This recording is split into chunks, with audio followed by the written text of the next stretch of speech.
Thanks for joining us for CBN News Today. I'm Lori Johnson. And I'm Ephraim Graham. The latest deadline has passed, and there's no word on the fate of the hostages being held by ISIS. A prisoner exchange was supposed to happen Thursday, but ISIS failed to produce evidence the hostages were still alive. Mark Martin has this update. It's unknown if a Japanese journalist and a Jordanian military pilot are still alive, hours after the latest ISIS deadline passed. The terror group is silent on the matter. The last communication of ISIS, released Wednesday night, is the voice of the captured Japanese journalist Kenji Goto.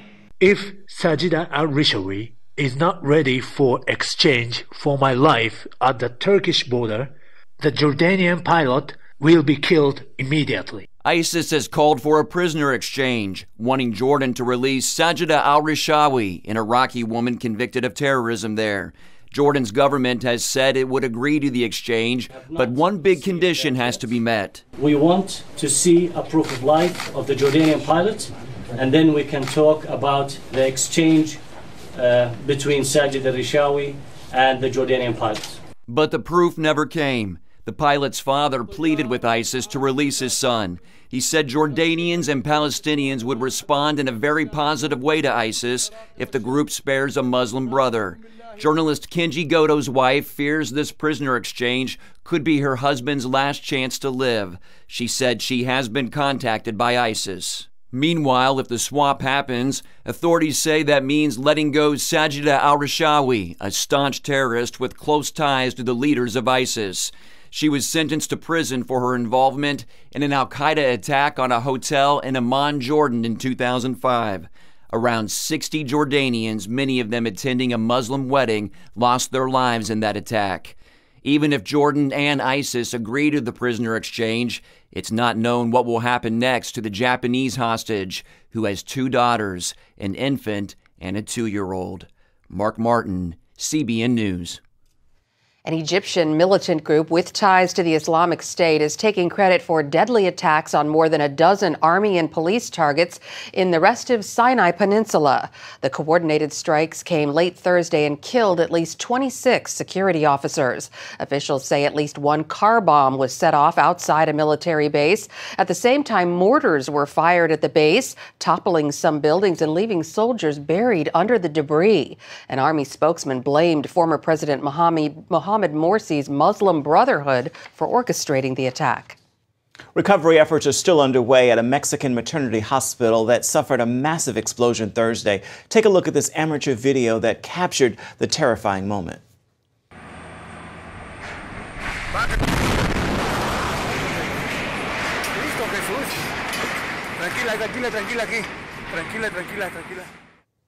At least 1 adult and 2 babies were killed, and about 70 people were injured in this disaster. It was caused by a gas tank truck explosion. Firefighters and emergency crews raced through rubble as nurses and mothers carried crying infants from the wreckage. Operation Blessing has been on the scene of the tragedy to offer aid from the very beginning. An Operation Blessing worker lives in the neighborhood and felt the powerful blast from his home. He's helped to organize a mobile kitchen effort with Operation Blessing's Mexico team, feeding thousands of meals to rescue workers, doctors, and other first responders there at the scene.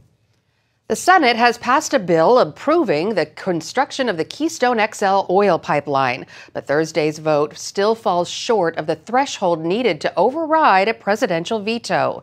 The bill authorizes construction of the nearly 1,200-mile pipeline to carry oil from Canada to Gulf Coast refineries. Critics say the project would contribute to global warming and also point to the recent Yellowstone spill in Montana as an example of an overall increase in spills. Supporters say the bill would create more jobs and boost energy security. House Republicans are launching an attempt to replace Obamacare with a new health care law. They'll start by voting next week to repeal the president's law. Then they'll begin working on a replacement bill. The House voted more than 50 times in the past 2 years to repeal the law, or at least parts of the law. But this is the first time they'll vote to repeal it with support of a Republican-controlled Senate. House Republicans promised in the 2010 campaign to repeal and replace Obamacare. Measles is making a comeback. 15 years ago, health officials declared measles eradicated in the United States because of the measles vaccine. But now many people are opting out of the vaccine, and the highly contagious disease is spreading, with more cases last year than we've seen in 2 decades. 84 cases in 14 states just this month. Even in Arizona, the site of the Super Bowl, 1,000 people are being monitored. But doctors say you don't need to worry about getting measles if your shot record is current. The most important thing is to be up to date on the vaccines. They're vaccinated, my kids are healthy. Most people recover from the measles, but it can be deadly and sometimes causes brain damage and pneumonia. Former CBS News investigative reporter Cheryl Atkinson says the Obama administration treats some investigative journalists like enemies. Testifying before the Senate Judiciary Committee this week, Atkinson said, if you cross the administration with perfectly accurate reporting, they don't like you. You will be attacked and punished. You and your sources may be subjected to the kind of surveillance devised for enemies of the state. Atkinson has filed a lawsuit against the Obama Justice Department over the hacking of her computer and phones. The department disputes those charges. The IRS is considering new guidelines for both religious and other nonprofit organizations when it comes to speaking out about political issues. For years, there's been debate over how much pastors and charity leaders can express their political opinions while maintaining their non-exempt status. Rhode Island Senator Sheldon Whitehouse is asking the IRS and nonprofit organizations to work together to clarify just how far charities and churches can go when it comes to political issues.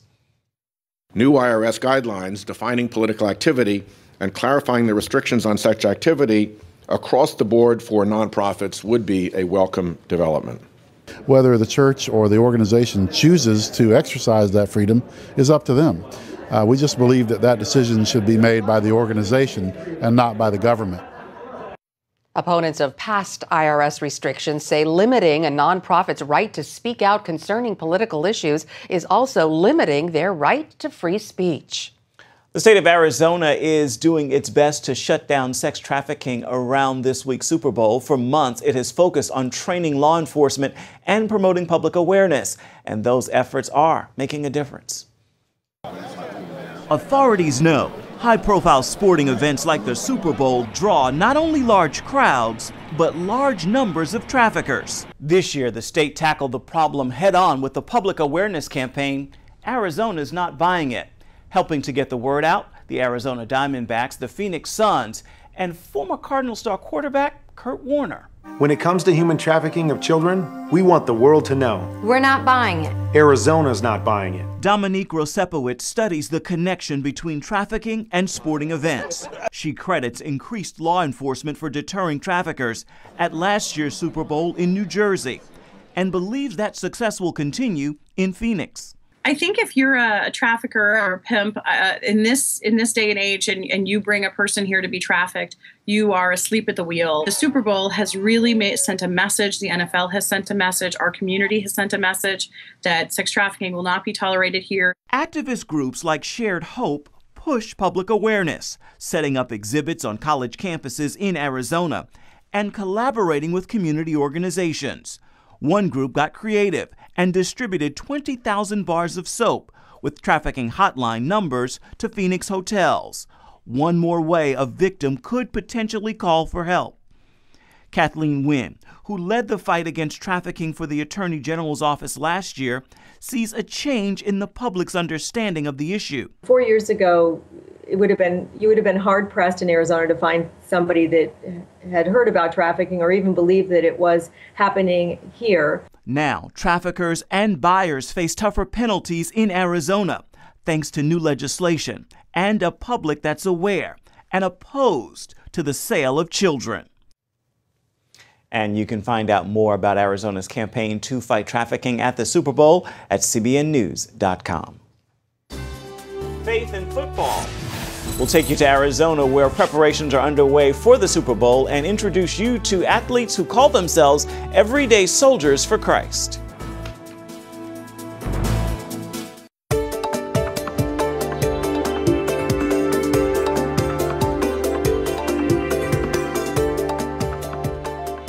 Well, Deflategate has dominated the news for days, but now it's time to get ready for the big game. Super Bowl 49 has the makings of an epic championship. CBN sports reporter Sean Brown is in Arizona. He brings us a story about athletes who use football as a platform to talk about their faith. Football is, and to play in the NFL is hard. You gotta work out, you gotta grind, like you gotta do what a lot of people don't want to do just to continue to have a job in this league. And to be a Christian, you gotta do the same thing. You gotta get in your word, you gotta go to church, you gotta meditate, you gotta pray. And that's hard too, because everybody has their daily life and they think they know what's best for them. But at the end of the day, you have to do those things and let God tell you what's best for you. I'm an everyday soldier for Christ because I know that he died for my sins and he loves me more than anybody else can love me, and he's the reason why I'm here today. I think I'm an everyday soldier for Christ because I'm fighting the good fight. You know, the enemy is at work, especially in a business like this. There are a lot of things that you can stumble upon and get into, and I've made my fair share of mistakes over the years. But I think I'm just continuing to try to fight the good fight, and I want as many people to know about Christ and what he can do for your life as I can. So I think this is a great platform for us as Christian athletes to deflect the attention from us. It's not about us this week. I think we should be celebrating what God has done in our lives and blessing us to get to this point. And many of us, believe it or not, are believers. You always hear about the negative things, but there are a lot of good men on this team, a lot of good men that are living for eternity, as I said. And we're just going to try to keep fighting that good fight, one step at a time, one day at a time. Well, I'm an everyday soldier for Christ because I understand his love for me, and I love him back, and we have an awesome relationship, and he died for me, and I love to say I could die for him, but I just want to live my life through him, for him, because of what he did for me on the cross. No, I'm an everyday soldier for Christ because I know that there's a lot of worldly distractions out there. If it's fame or anything else that can get in your way of walking that narrow path that Jesus laid out for us. Well, you know, obviously in Ephesians it talks to us about putting on the full armor of God, but you know, right before it talks about us being in a fight, and I think in that you got to realize that you're a soldier. You're a soldier for Christ, and part of being that soldier for Christ, God wants territory for you to go and take over. He wants He's putting people in certain places with their talents, with their gifts, to really be faithful, with what God's given you and what He's privileged you with. So within that fight, within that battle, we have a peace in knowing that God's already won, and we've been equipped for every day, for every moment, to be the best we can be. I'm an everyday soldier for Christ because I spend time with the Lord every single day. And man, He's my bread. He's the one that sustains me, and I wouldn't be able to do what I do without spending time with Him. Well, you know, you just got to eliminate distractions, and you know they're going to be coming in at all angles for you, right? You know, the devil's out there, just you know, doing everything you can to get you off the path that God's chosen for you. And you know, the big thing is just, you know, you got to have that armor on. You got to deflect everything, right? And just continue walking that path. You can't, you know, and as long as you know that, you know, God's path is the right path, you know, you can't go wrong no matter what. I'm an everyday soldier for Christ because Christ is everything. You know, he died for us, died for our sins, and you know, there's no. I just want to glorify Him in all I can. Really.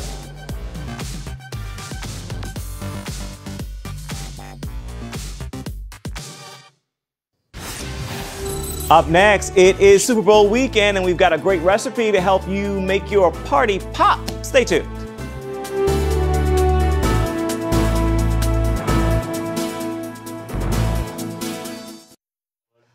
Well, whether watching the Super Bowl commercials or the game itself, viewers across the country and around the world will no doubt be eating while watching the game. Indeed, and much of what people will be eating in their mouths won't be particularly good for them, but CBN's Angela Zadopek whipped up a healthy game day recipe you don't want to miss.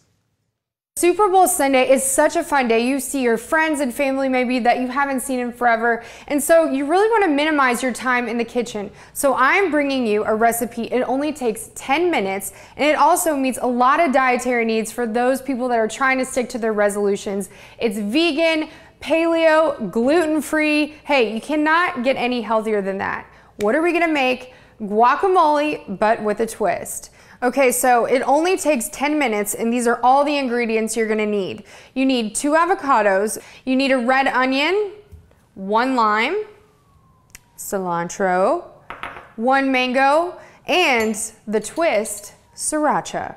Scoop the avocado in the bowl, 2 pinches of fresh cilantro, 3 pinches of red onion, 3 tablespoons of mango, and a squeeze of lime. Final kick here, we're gonna add some sriracha. Now, really honestly, just eye this. Do you like things really spicy or just a little spicy? I like things really spicy, but I'm about to put my producer to the taste test. Chris is from Boston. Tom Brady's innocent. Yeah, the most appropriate platter for a Patriots fan, I feel like, given the circumstances. Are you kidding me? A deflated football. Yes! If you really want to win over your friends on game day, bring your guacamole and your chips and a deflated football. Okay, so you gotta try it. All right, here we go.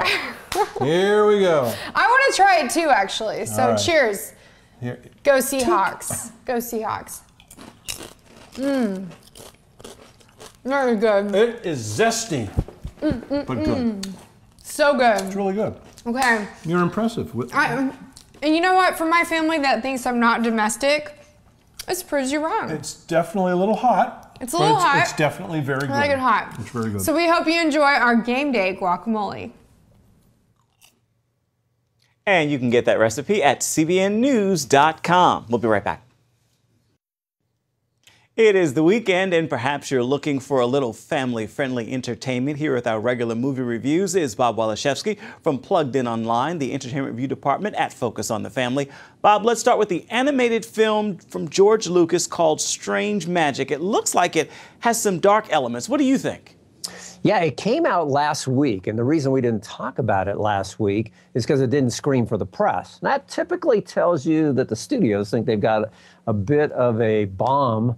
Film didn't do very well over the weekend, and even though it says from the mind of George Lucas, it nowhere compares to, say, a Pixar film. This animated film kind of tells a story between a beautiful fairy princess and a evil, at least in the start of the movie, looks kind of like a cockroach slash demon character who eventually fall in love at the very end.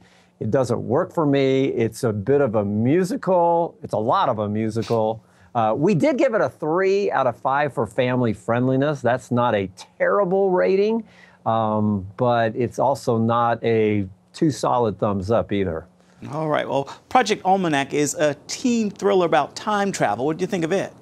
Yeah, 5 teenagers discover a device that one of the students' dad invented a decade ago. He's now passed. But once they find out what it can do, they use it for all manner of selfish, hedonistic things, at least at first. By the end of the film, there's one thing they do that's a little bit sacrificial. But it's, can we go back in time and win the lottery? Can we get revenge against a bully? Can we go to a Lollapalooza concert that we missed? Add to that the fact that it's shot in that Blair Witch style, which is maddening here, and the fact that we're led to root for teenagers being intimate with other teenagers. Of course, they've got to go to bed with each other, and we got to root for that.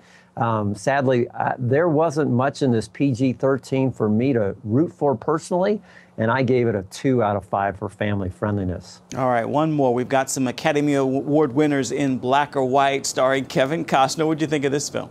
Yeah, and Octavia Spencer, who was in Help.